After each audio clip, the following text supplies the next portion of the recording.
I'm Ncuti, and today we're looking at the new Doctor Who dolls. So we have the 15th Doctor, who is portrayed by Ncuti, and Ruby Sunday, portrayed by Millie Gibson. So on the back of the box it says, full of energy and unafraid to show his emotions, the fashion-forward 15th Doctor is one of the most empathetic incarnations of the Time Lord.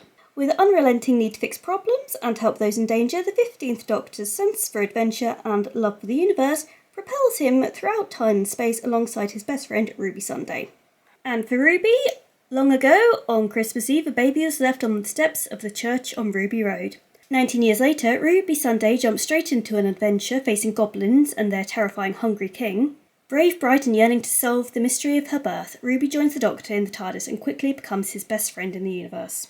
So let's get these two out of the box to check them out. So if we just take a quick look at the inside of the box, it is the inside of the TARDIS and the consoles there. And if you haven't seen Doctor Who, this is what's inside that telephone box, which is essentially like his spaceship. And it's bigger on the inside than the outside. Now, of course, we get certificates of authenticity, these both black label dolls, and we also get these doll stands for both of them. But here we are, the main man himself, the 15th Doctor. Now, they didn't make new face sculpts for these dolls, they used ones they already had and tried to make them resemble the actors. So for the 15th Doctor, we've got his moustache and painted on hair, which is kind of speckled.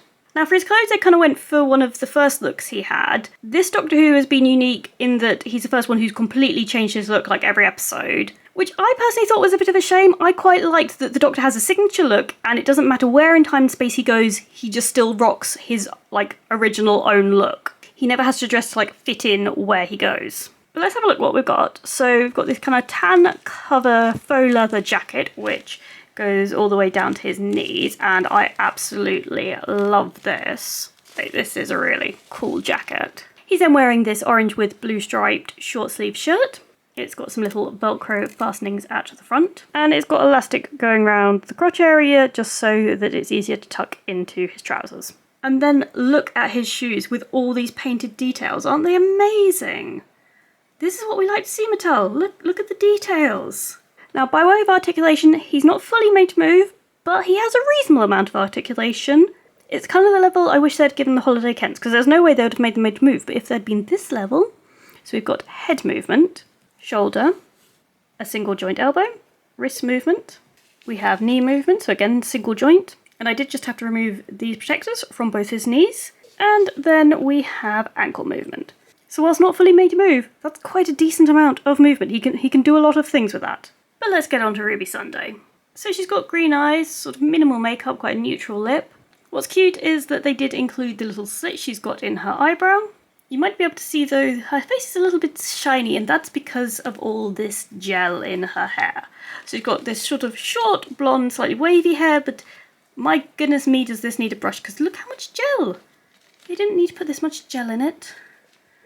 It's just solid. Now she too is wearing a faux leather jacket. It's black but has this nice fluffy trim. It also has this little belt around it with little belt loops and even a little buckle. I was just trying to take it off and realised we've got a little tag there. So let's just cut that off. Right, and underneath she's wearing a red t-shirt. There is some plastic protecting it, I think, because red's quite a transferable colour dye-wise, so they just wanted to make sure. This top velcros all the way down the back. And while we're here, we can see that the shorts are also velcro, but there's a bit of a stretch going on here, so it's pulling a bit. So these shorts kind of have a skirt thing going on in the front, but except they are shorts in this sort of tartan material. We then got her wearing these black net tights and some pretty cool black boots. Love those. You know what would have been extra amazing? If these little buckle bits here had been painted silver or gold. That would have been really cool. Now I've just removed that protective plastic that was underneath this top because it was getting crinkly and annoying, but this top also has that sort of bit of elastic that goes around the crotch, but this shirt did not need to be tucked in, so I'm not sure the point of that. What is particularly awesome about this doll is she is on a petite made-to-move body. So we have the full range of motion. We've got head, arm, upper arm rotate. We have a nice double-jointed elbow. We have wrist movement. We have chest movement. The shorts are a little bit tight, but we do have leg movement and the upper thigh rotation. We then have the nice double jointed knee, and just removing her boot, we also have ankle movement, which is just amazing. And here they are together. Now, I personally am a Doctor Who fan, so I was quite excited by these dolls. I did think it was a pity, though, they released them both after the second series had finished. Because in the second series, Ruby wasn't the main companion, she was the main companion in the first series, and also, Ncuti Gatwa decided to leave after the second series.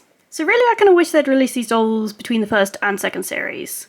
They'd have just made more sense to have been released at that point. I'm also slightly sad that we didn't get a doll of his second companion, Belinda Chandra, who's played by Varada Sethu, because I think she is so pretty and she'd have made a beautiful doll. But we can't have everything, and these dolls were obviously planned before she'd been announced as the second companion. But anyway, back to these dolls. I love all their clothing. Like, I think we've got some really nice pieces. Love that she's made her move. Love that at least he's got more articulation. Any extra articulation, always welcome. Just helps with, those poses. Let me know though, what do you think of these dolls? And do you watch Doctor Who? Personally, I was really sad that Ncuti Gatwa decided to leave. I thought we didn't have enough time to really get to know him as a doctor. But I thought, he was fun while we had him. Now, if you like this video, please do hit the thumbs up. If you'd like to see more videos, do subscribe, and I'll see you all soon. Bye!